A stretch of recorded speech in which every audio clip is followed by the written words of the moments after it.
Hello there, my name's Tom Booton. I'm the head chef at the Grill at the Dorchester in Park Lane in London.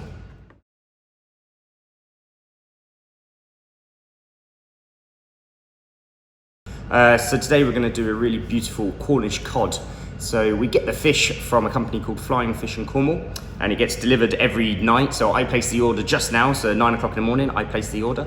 The driver leaves Cornwall at 2 o'clock in the afternoon, and they get to us for about 2 o'clock in the evening. And then they do loads of drops off in London, and then they drive back. So that's every day, so it's fresh day boat, so it's sustainable fish. It isn't farmed fish, it's sustainable day boat fish.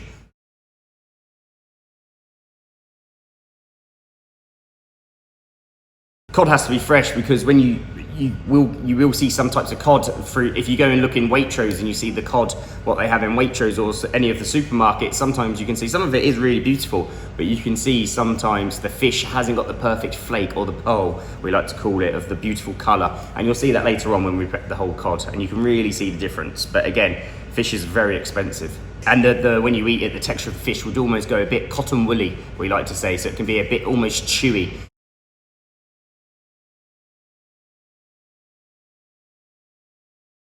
The thing is, we actually brine our fish as well. So we get the whole fish in, we get whole animals from pigs to lambs to cods to all different types of fish.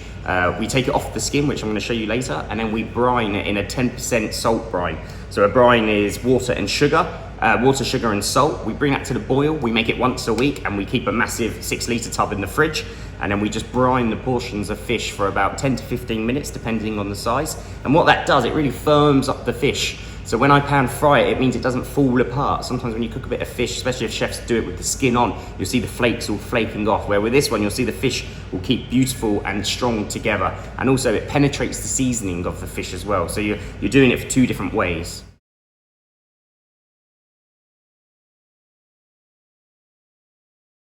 It's taking the moisture out of the fish, it's seasoning the fish, it's firming it up, but also from a health and safety point of view, you're actually killing some parasites as well, because the salt is curing it as well. So it's good for many different techniques really, but we brine everything in the kitchen, from meat to vegetables. We brine hispy cabbages. It just really penetrates the seasoning, gives it that beautiful salty, but not over salty flavour.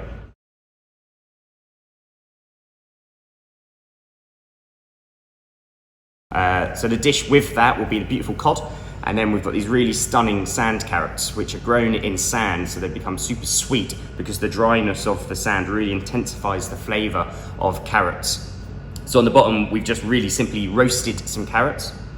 And then through that, we've mixed some Lilliput capers, the tiny little bits of capers where when you eat them, you get the pop of flavour. That's on the bottom, fish on top. Then on top of that, we've got a beautiful carrot salad. So it's the sand carrots again. We've just really simply beautiful peeled them, almost like pappardelle, tagliatelle pasta type.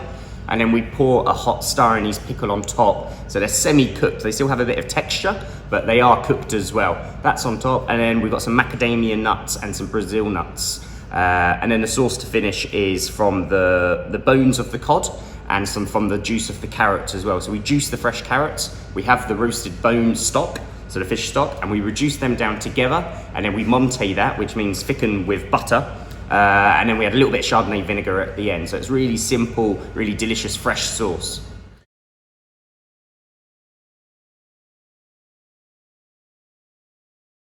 Not too sure really. I think I had the idea during lockdown, and it's quite of a weird one as well, because carrots and capers I've never actually seen before.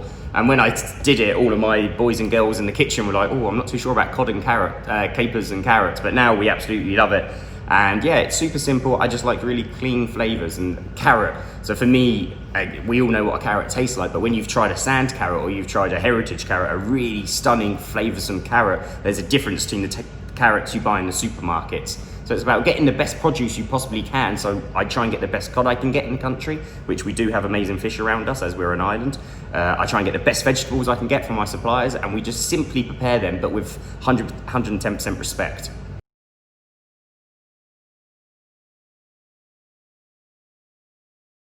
Brittany, yeah, they're from the top of France, so Brittany.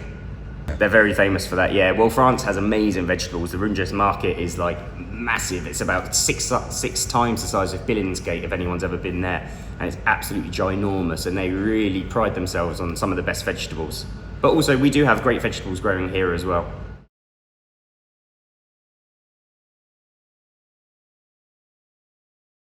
Well, I guess for me, with the capers, I love capers. We actually put them in quite a lot of stuff, most probably too much stuff. But the idea is when you eat the caper, you kind of get this pop of vinegar and the salty kind of taste of a caper, which it has, while you're eating the dish. And then when the caper season is around, we do go and pick our own capers in Hyde Park, and we salt and vinegar them as well. So we make our own too. But yeah, it's a beautiful product, but also it's kind of a seasoning at the same time.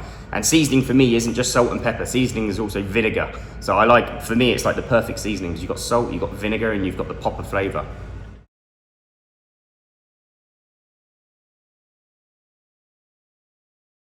Well, I do normally use Brazil nuts, but Rebecca from Chef's Forum said I had to put some macadamia nuts on there. But the Brazil nuts just for texture, but also you need that nutty kind of flavor in your mouth while you're eating, because you've kind of got the soft carrot at the bottom, you've got the carrot salad, which has a bit of bite, you've got the cod, which is kind of translucent and succulent, but then you need that kind of nutty flavor, which just kind of gets the back of your throat going a little touch.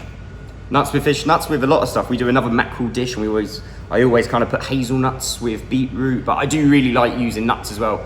The one we do in the kitchen the most with pecan and walnuts is we cook them down in a stock syrup, so sugar and water, until they're nice and glossy. Then we deep fry them quickly and season them with malt and salt from Essex, and they give that beautiful nutty flavour, but that crispiness and that texture. When you're making a dish, you need to think about textures of the dish. You can't just have everything soft. You need to have something which is vinegary, kind of seasoned, fresh, pop tasting flavour, and all of the rest.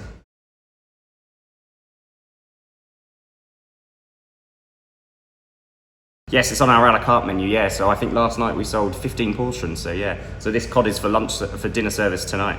For a main course size, we charge, so it's very different here. I didn't want to do an a la carte set price. So not every starter has a different price, not every middle course. So here at the grill, we do a 4-course menu. So basically the first course, and we call it first, second, third and fourth. The first course is something really light and fresh and really getting your palate going. The second course is what I kind of call the dirty course. So on that, we might have the prawn scotch egg, which is like really rich and like tasty, delicious. We've got another sweetbread one, which are really rich, heavy dishes, but small enough that you can just really enjoy it. Then the third course is your main course, so that's what the cod is on. So, and then the fourth course is the dessert. So we break it down. So my menu costs £65 for 4 courses, and we break it down. A starter is 10, then it's 15, then it's 35, then it's 10.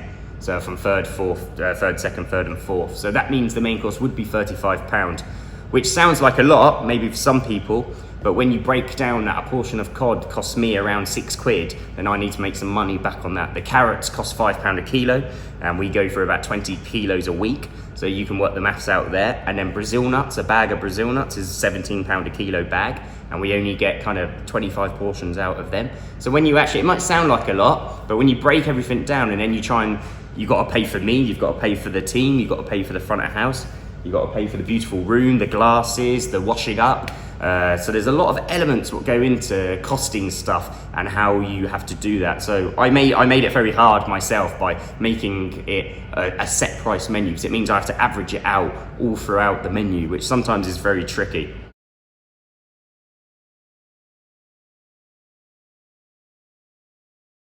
I was very cocky at school. So I'm an Essex boy, very cocky, still am a little bit now. But I got sent to a really beautiful restaurant on the Essex-Suffolk border called The Toll Booth, which had 3 rosettes at the time, used to have a Michelin star back in the day. Really beautiful site owned by the Milson family. It's been there for 67 years now, I believe. And yeah, I just did my work experience there and then fell in love with it, really. And then I started doing Friday, Saturday, Sundays after school. I was most probably, and I had a paper round Monday to Friday as well. It was most probably the most money I was ever on. And then I just kept working. Then the day I left school, the executive chef, Ian Rhodes, said to me, Tom, you either go to college or go to university, or you can come and do this full time. So I took my first job. I think it was something like £9,000 per annum. And yeah, I stayed there for 4 years. I did all the sections in the kitchen. That was where I learned the basics of cooking. Then after that, I moved to France for a year. Lived in Val d'Isère, so I kind of did a ski season when all my friends were going to uni, because I was still at home working very hard, working 80 hours a week, really pushing on. And it wasn't easy. I used to go home and cry to my mum a few times, I'll tell you that. And then, yeah, lived in France for 6 months, still cooking at a high level. Come back to England, and then my old sous chef worked at the Berkeley at the time, at the Boxford, which was Gordon Ramsay's restaurant, which is no longer there.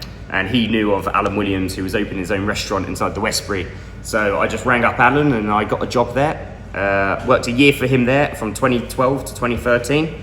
And then after that, I went to work for the Lorchpied and Pied Group. I did 3.5 years with Andy McFadden being his sous chef for the last 2 years. And then I needed a little break from London, to be honest, because it was not that it was stressful, but I just worked for 10 years of my life really hard, so I needed a little bit of a break. So I went to work in New York for a few months, all for free. I didn't get paid for it. So I was New York for 2 months. Then I did Iceland for 2 months in a beautiful restaurant called Dill. And then I did Copenhagen for 2 months as well. So I basically took 6 months out, got in contact with all the chefs I've met and people I knew, and I just really traveled. I got offered jobs around the world as well, but I knew I wanted to come back to London because that's where my heart was. So then I come back and I was offered a few jobs back here in the UK, out London, inside London. And then Ollie Deboo offered me sous chef at Deboo Restaurant, which was a really amazing little restaurant in Fitzrovia, which is no longer there as well. But Ollie is a legend because he was, I think at the time, and most probably now, he's the only chef who actually owned his own Michelin-starred restaurant. He actually owned it, and it was in Fitzrovia. And he taught me about money and about how much it costs for Cancel to come and pick up the bins, and how much it costs to pay the water bill, and how much profit you make on a tasting menu.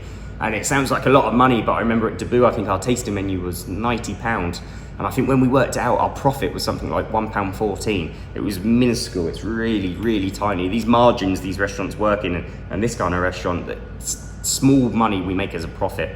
And then after that, Alan offered me head chef back at Alan Williams at the Westbury. So I did 3 years with Alan back at the head chef at the Westbury. And then randomly one day, the hotel manager from the Dorchester come to eat, wanted to meet the chef. I went to meet him, and that was it really. And then the story of the Dorchester kind of evolved. So me and the Dorchester have been talking since 2 Novembers ago. So it took a year to plan it, to work out what we wanted to do. And then, yeah, they've been very supportive with me, and they've let me kind of run with it. I've got an amazing team. I think I've got 14 chefs, and I think 8 of them have been with me for 3 years minimum. So we have a really strong connection in the kitchen, boys and girls. Mix. Front of house here as well, we've got a beautiful team. We've got Jen, who's the general manager, then we've got Pia, the assistant manager, and we're really striving at the moment. So since lockdown, we only opened on November the 12th, so we were open for 5 months, and then lockdown obviously shut us down, so we were closed for 6 months.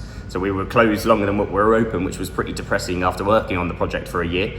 And then now we're back and running. We've been open for nearly a month now, and yeah, we're absolutely loving being back. We just want to keep up this energy, keep up what we want to do and what we want to achieve in the next year. And then, yeah, it's good. But it's hard work, not going to lie.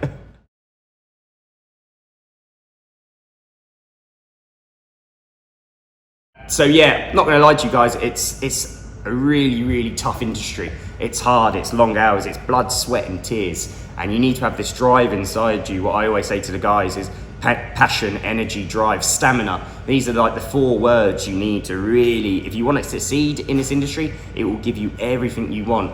I didn't think 13 years ago when I started cooking that I was going to be the head chef at one of the best hotels in the world, but it kind of just happened overnight, and it's happened very quick.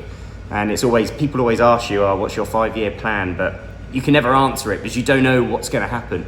And what I always think to myself now is, you never know who you're cooking for. I've had many people from other hotel groups come to eat here and are talking to me now and want to talk to me. And yeah, that one hotel manager I had at the Westbury managed to get me a job here, you know. So everyone you meet, everyone you talk to, you treat them with the utmost respect.